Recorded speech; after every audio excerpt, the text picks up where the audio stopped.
Hi everyone, so I'm Frances from francesgoodall.com and also womenswellnesscircle.com.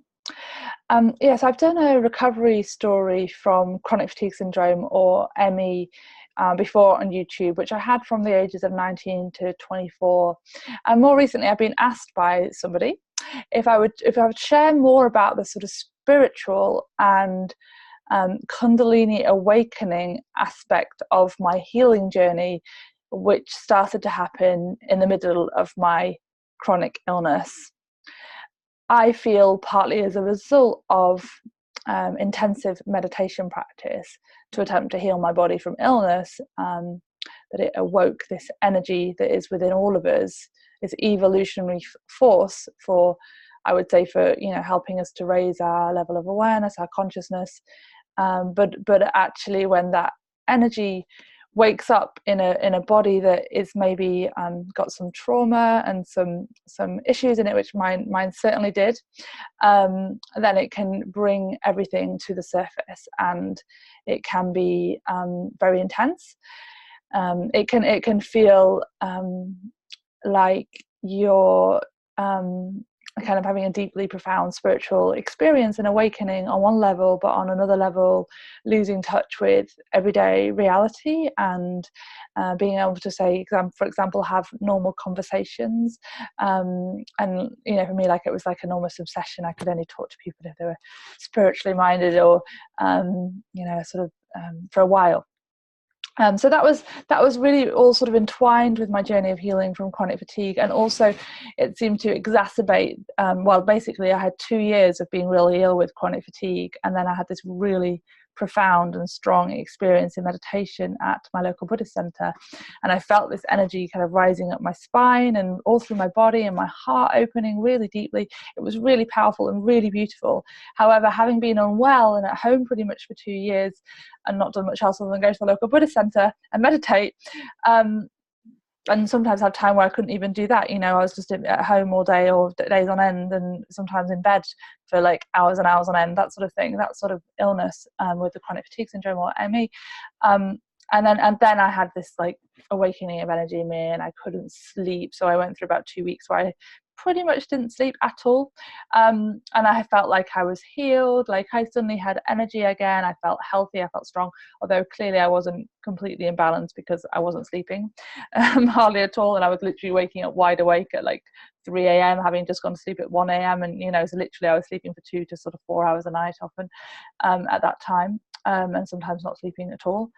So after that, I had a major crash, and all my symptoms came back, and got really, really unwell again, and actually got worse than I'd ever been, and can't get off the sofa for about 3 weeks or something, and really ill, and had major ups and downs for 3 years after that, of sometimes feeling really good on all levels, like emotionally, physically, mentally, spiritually, and then crashing and feeling awful physically, emotionally, mentally, spiritually. It could have probably been considered bipolar disorder had I wanted to go down that route of getting a mental health label, but I didn't want to go down that route, and I did at that sort of, at some point in that journey, learn about what can happen with the Kundalini awakening, with the Kundalini arising, especially in a system that's not fully ready for that process. And I think this is relevant for some of us on the healing journey, that this energy can start to awaken, partly because of all the practice we're doing, and partly because of our sensitivity, and ultimately I would say our gifts potentially as a healer, as a real force for good in the world in some way. But also, as I mentioned, really, it can be very destabilizing and unbalancing as well.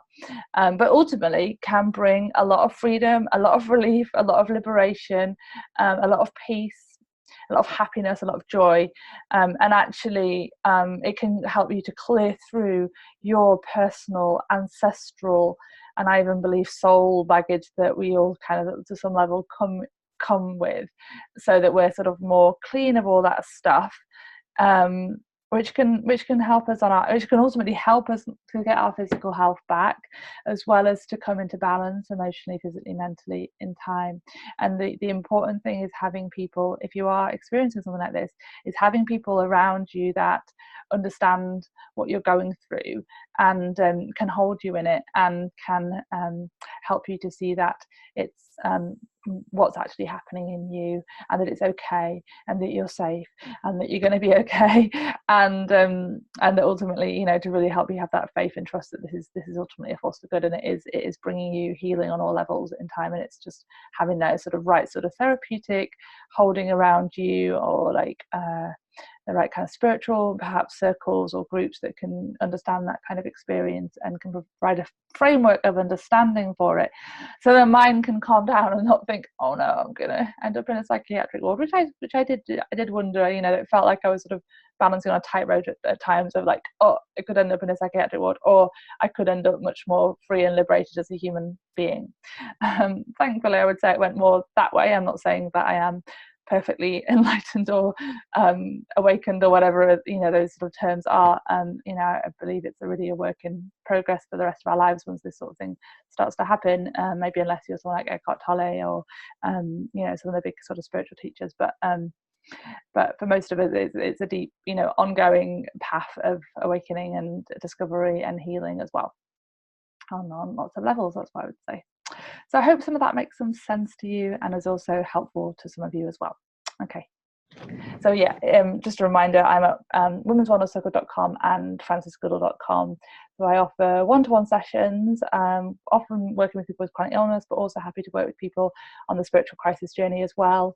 And I also offer small women circles and a larger women's circle through womenswellnesscircle.com, which is a sort of online platform for supporting women generally healing from chronic illness. And we also run a yearly retreat as well in the UK. Okay, so wishing you well. Bye.